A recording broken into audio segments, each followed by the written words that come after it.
The MCAT podcast, session number 154.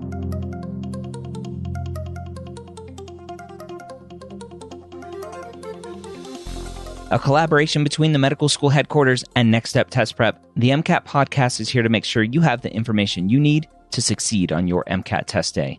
We all know that the MCAT is one of the biggest hurdles you'll face as a pre-med, and we're here to give you the motivation and information that you need to know to help get you the score you deserve so you can one day call yourself a physician. Welcome to the MCAT podcast. My name is Dr. Ryan Gray. I want to thank you for taking some time to be here today. And I want to remind you that if you are just listening to this podcast, great, right? Free, high yield, which is funny because that's what we're covering today. So high yield stuff, but high yield MCAT prep for you that you can listen to while you're in the car, while you're working out, walking your dog, wherever you may be. But the MCAT is just one part of the medical school application journey and making yourself a competitive applicant. If you are not listening to the pre-med years to learn about other ways to make yourself competitive, whether that's with your clinical experience, shadowing, how to find shadowing, how to write your personal statement, how to ask for letters of recommendations, and more. If you're not listening to those podcasts, which we have well over 340 at this point, episodes, go check those out at premedyears.com. This week, we have some more high-yield stuff for you today, so let's go and jump in and say hello to Clara. Clara, welcome back to some more MCAT podcasts. How are you doing today?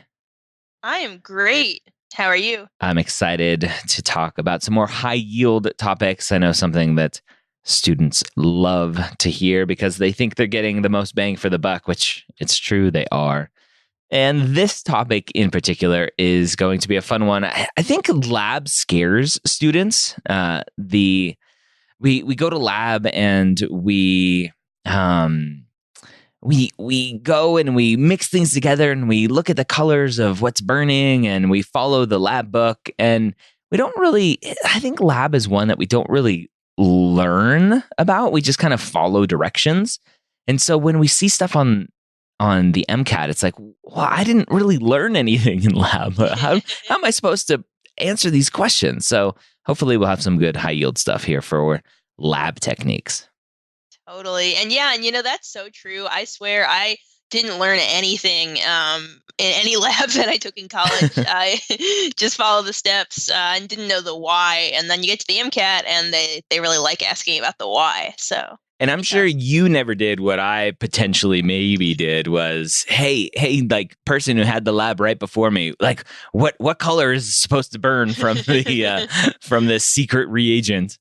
So I cannot confirm or deny doing that. So what are the biggest kind of before we jump into some of the questions here? What are some of the biggest things that students need to be aware of for the MCAT with lab technique questions?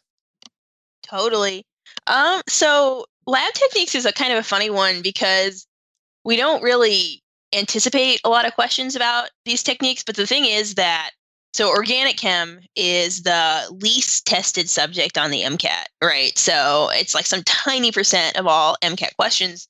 But the thing about lab techniques is that they often involve things like biochemical molecules, for example, or physiologically relevant molecules. So you can actually end up with a lot more organic chem questions than you expect because they might be like asking them in like a biochem sense. So for lab techniques, I would say they really are these same lab techniques that you've learned in school, like distillation, all the different separations like thin layer chromatography. But be prepared for there to be some sort of physiological connection or some sort of biochemical connection. All right. Okay. So with that said, if you want to follow along with our questions today, you can at themcatpodcast.com/154 for episode 154. All right. Question 21, I'll start with here. Which solvent would be most suitable for the recrystallization of acetyl salicylic acid? Is that the right word? Salicylic. Salicylic acid. Yeah, acetyl salicylic acid, aspirin, immediately after its synthesis. Note that the known melting point for acetylsalicylic acid is 136 degrees Celsius, and the sample collected is displaying a melting point of 135.9 degrees Celsius. So you're like, oh, it's off by 0.1. It must be something different. I did something wrong. All right. A, solvent 1, in which acetylsalicylic acid is insoluble at both 90 degrees Celsius and 15 degrees Celsius. Solvent 2, in which acetylsalicylic acid is highly and equally soluble at all temperatures. Solvent 3, in which both acetylsalicylic acid and its common impurities are fairly soluble at 15 degrees Celsius, but insoluble at 90 degrees Celsius. Or D, none of the above. Recrystallization either would not work or is not necessary for the purification of this sample. Whew. Okay. So it's interesting. So I started reading answer choice A, and by the time I was done reading it, I'm like, I have no idea what this question was asking to begin with. So I would have to go back to the question and just try to, what we talked about a lot before, right? Rephrasing the question or trying to just make sure we understand what the question is asking. So it's asking which solvent would be most suitable for recrystallization immediately after its synthesis. And then we have 3 solvents and a none of the above. And so we're given one data point here, which is interesting, that the known melting point for aspirin, I'm going to call it, because I'm tired of saying acetylsalicylic acid. The known melting point for aspirin is 136 degrees Celsius, and the sample collected has a melting point of 135.9. Let's say, okay, that's close enough.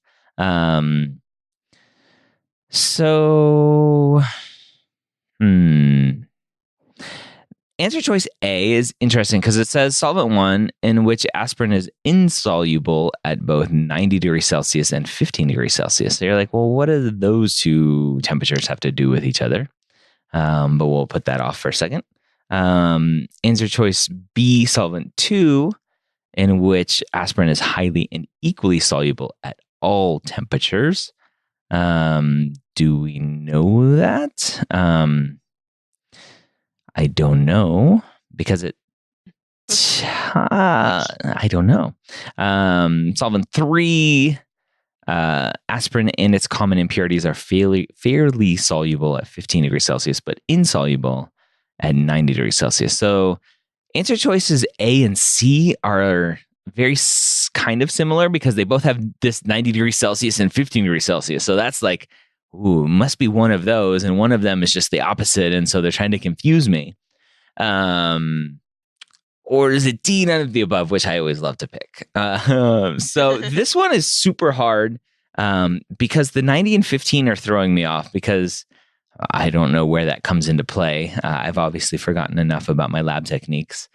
I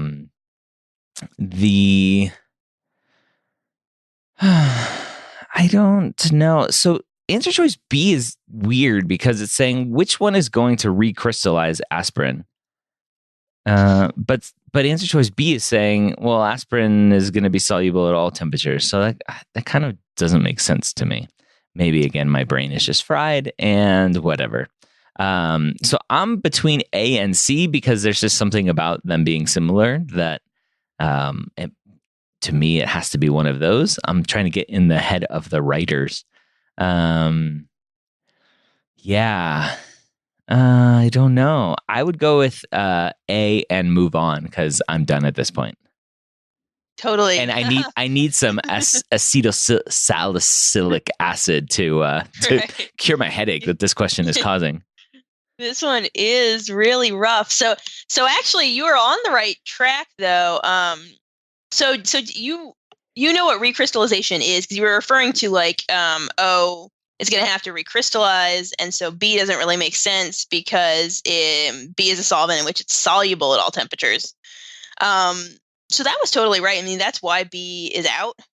Yeah. So the correct answer, though, unfortunately, is actually D. Haha. So it was Okay. tempting. Yeah. All right. So let's talk through solvent 1 and solvent 3, A and C here. Totally. So the key to recrystallization is that we need, so by crystallize, it means turn into a solid, like a solid material, basically. And so to use recrystallization as a lab procedure, we need the best possible solvent to dissolve our solid in, and then later it's going to recrystallize. And when it recrystallizes, it does so typically without all of the impurities that it had in it before. And for this to happen, we need a couple different things to be true. So for one, we need our solid to actually dissolve in it. So if we put our aspirin in our solvent and it never dissolves in the first place, then it can't recrystallize either. So that's actually why A is wrong. Okay. Yeah, because it's insoluble. You could just think of that as like generic high temperature and generic low temperature instead of the 90 and the 15, if that is getting confusing. But yeah, A can't work. And then C doesn't have that problem because our aspirin is soluble, but it's soluble at 15 degrees Celsius, but then insoluble at 90. And that's actually the opposite of the trend we typically see. Typically, we see, at cold temperatures, it's relatively insoluble, but then we can heat it up and it becomes soluble, and then we'll cool it back down and it'll drop out of solution as a solid. So C doesn't make any sense with regard to the temperatures. And then the other problem is it says that both aspirin and its common impurities are fairly soluble. And if its impurities dissolve also in the same sort of pattern that the aspirin itself dissolves, that's not ideal. The absolute perfect recrystallization solvent is one where our desired solid dissolves, but say like the impurities don't, for example. Or when we go to recrystallize it later, our desired solid turns back into a solid, but the impurities don't. So the more our solvent treats our aspirin differently from its impurities, the better. So A, B, and C all don't seem right. Okay. And then D ends up being the one we're left with. All right. I like that one. Has a lot of good take homes in that one question. It's a fun one. None. The least of which was not that Ryan forgot all of his lab technique. All right. Oh, just one. Question 2. All right. The next one is number 22. So, vacuum distillation should be used to separate which of the following pairs of compounds? A, lauric acid, boiling point equals 299 degrees Celsius, and propylene carbonate, boiling point equals 240 degrees Celsius. Then B is acetone, BP equals 56 degrees Celsius, and ethyl acetate, BP equals 77 degrees Celsius. C, acetone, BP equals 56 degrees Celsius, and formic acid, BP equals 101 degrees Celsius. And then finally, answer choice D, formic acid, BP equals 101 degrees Celsius, and water.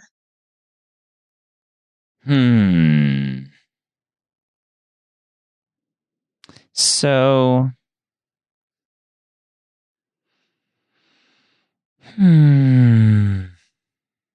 I'm trying to see if there's any huge like giveaways in these boiling points, because to me, having forgotten what vacuum distillation is, if I'm a pre-med student who forgot to study that one part and didn't learn it in lab, just went through the process, I try to figure out what I'm seeing here, and I'm not seeing any specific patterns.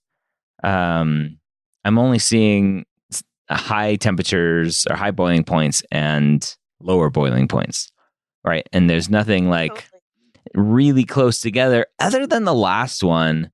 The boiling point of water, I'm assuming, is 100 degrees Celsius.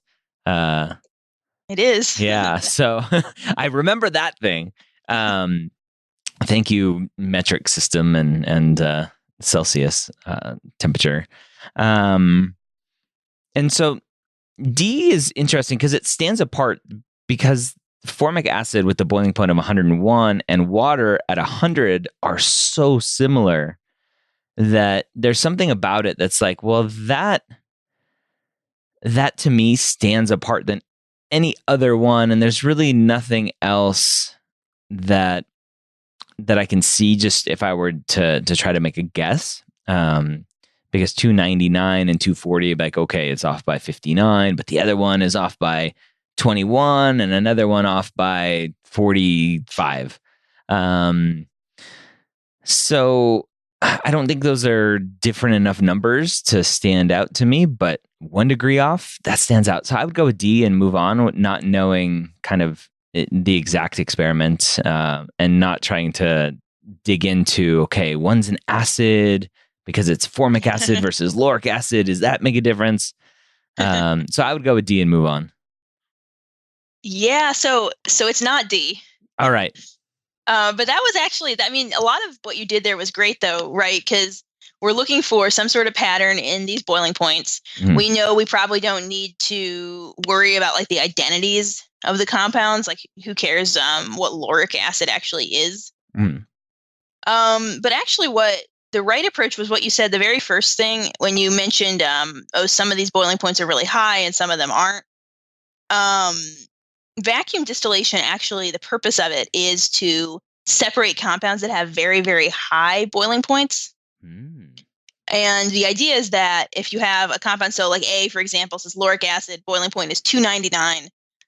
We can never really get a distillation flask up to 299 degrees Celsius in the lab without it just taking forever, being some sort of like, explosion or something. Living dangerously. Come on. It's like 300 degrees is a little extreme. So basically what we do is we use this technique called vacuum distillation, which is where we lower the pressure of the apparatus. Which lowers the and boiling point. Totally lowers the boiling point. That's exactly right. So, Okay. yeah. So whenever you are asked about vacuum distillation, you always want to just pick the answer with the highest boiling points. Okay. So it's nothing about the difference between the two boiling points. It's just they're really high and we need that technique to lower the boiling point. Yeah. Although the difference is you would have been totally on the right track if they asked about fractional distillation. Okay. So fractional distillation is used to separate compounds with really similar boiling points. So something like D is still really close together and would be really, really hard to do, but D would be the right answer for fractional. Okay. See, another extra little takeaway there. I like being wrong. Okay. Question 24. A separatory flask contains 2 layers, water and diethyl ether. Aniline, benzoic acid, and phenol are dissolved in the ether layer. To isolate the benzoic acid, a student should add A, a concentrated solution of KOH, B, a concentrated solution of HCl, C, a dilute solution of ammonia dropped into the flask slowly, or D, additional water and diethyl ether. Oh, interesting. So I have no idea what's going on here. So we have 2 layers. 3 things are added to the ether layer. And then how do we get the benzoic acid to isolate out? Wow. Yeah, I'm going to let you just kind of walk through that because none of them look good. So in the typical test prep world, I would choose C and move on. C is right, actually. See, that's always the way to go. All right. Yeah, a good approach. But yeah, so this is about an extraction, and extractions are really confusing to a lot of students. So let's see what we can figure out. Okay, so basically, what we're doing in extractions for the MCAT is we always either want to separate out some sort of acid or we want to separate out some sort of base. There are other types of extractions, but the MCAT doesn't ask about them. So we just need to figure out, okay, are we dealing with an acid or a base? And in this question, they said to isolate the benzoic acid. So we're dealing with an acid. And then the next thing that you just need to know is that if you want to separate out an acid, that's just so all of these things are currently like floating around in the same layer. The easiest way to separate out an acid is to deprotonate it. And this is actually just sort of true across the board. Like things will tend to be really soluble in water if you make them charged. And right now, our aniline, our benzoic acid, and our phenol are all in the other layer, like they're not in the water layer. So if we want to move one into the water layer, get it all separated by itself, we need to make it charged. So whenever you're dealing with any sort of extraction, you always want to take, if you have an acid, you want to deprotonate it because that'll make it charged, and that'll make it go into the water layer. So in that case, we need to add a base. So we want to separate out an acid, so we need to add a base. And then only A and C are talking about bases. So A was a concentrated solution of KOH, and then C was a dilute solution of ammonia. And now to decide between the two, we need to look at what else we have in our ether layer. And so we have aniline and we also have phenol. And the interesting thing here is that phenol is actually an acid, just like benzoic acid. It's weaker, but it is still an acid. So we don't want to add a super, super concentrated base because our super concentrated base will actually separate out both of our acids. And then we won't have benzoic acid by itself. We'll have benzoic acid and phenol. So instead, we want to add a really weak acid, like this dilute solution of ammonia, and then we can just separate out the first acid that essentially will go into that water layer, which will be our benzoic acid. Do you think ammonia's feelings are ever hurt because it's known as the weak acid? It might be. Poor ammonia. The vast majority of acids are weak, though. So all right, hopefully that helps. So he's in good company. Yeah. All right. So this is an interesting one because you have to not only know kind of this extraction technique, but also phenol, you have to remember, is an acid as well. And so there are a couple key pieces of information that if you're maybe you know one but forgot the other, you may jump at that first answer choice A. You're like, oh yeah, I know, to get it out you need a base, and so you just go with A. And then you get the wrong answer. So this is one that I typically don't remember seeing a lot on the MCAT, where there's multiple pieces of information that you need to know to get the answer right. What are your thoughts on that? Totally. Yeah. So I would say there are some. So there definitely are plenty of MCAT questions where you need multiple pieces of information and you need to integrate them. Most often there will be some sort of way you can reason around it. Like let's say a question requires like 3 pieces of information. You can typically get it right if you know like 2 of those pieces, and then you also use some sort of scientific common sense. In this case, let's say we didn't really know what phenol was and we weren't really thinking about it.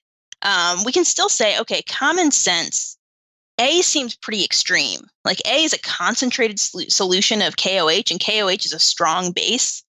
So A is like very, very strong, like a lot of base, and that's pretty harsh, it's pretty extreme. Whereas C is sort of the opposite, this dilute solution, dropping it in slowly. And on the MCAT, it's typically best, if you're just guessing, to go with less extreme answers. So that could help if you forgot that second part. Yeah, and that's always seems to be a good reminder that the extreme answers are typically not the right ones. Totally. All right, so there you have it. Some more high yield stuff. Lab techniques, something you wouldn't think about for the MCAT, but is very important. So hopefully you got to get some good tips, some high yield stuff today that will hopefully get you a point or two on the MCAT. If you are looking for some more high yield stuff, some more information about how to crush the MCAT, go to nextsteptestprep.com. Use the promo code MCATPOD. Save some money on your test prep purposes, whether that's full-length exams, the MCAT course, which I recommend from Next Step Test Prep, or one-on-one tutoring. If you want some more information on the Next Step Test Prep course, the MCAT course, go to mcatcoursereview.com, where I have a YouTube video breaking down the course and much more. The course is actually being redone as we speak, so it's only getting better. All right, I hope you have a great week. Don't forget, next week we have some more high yield stuff, physics next time. I'll see you next time here on the MCAT podcast.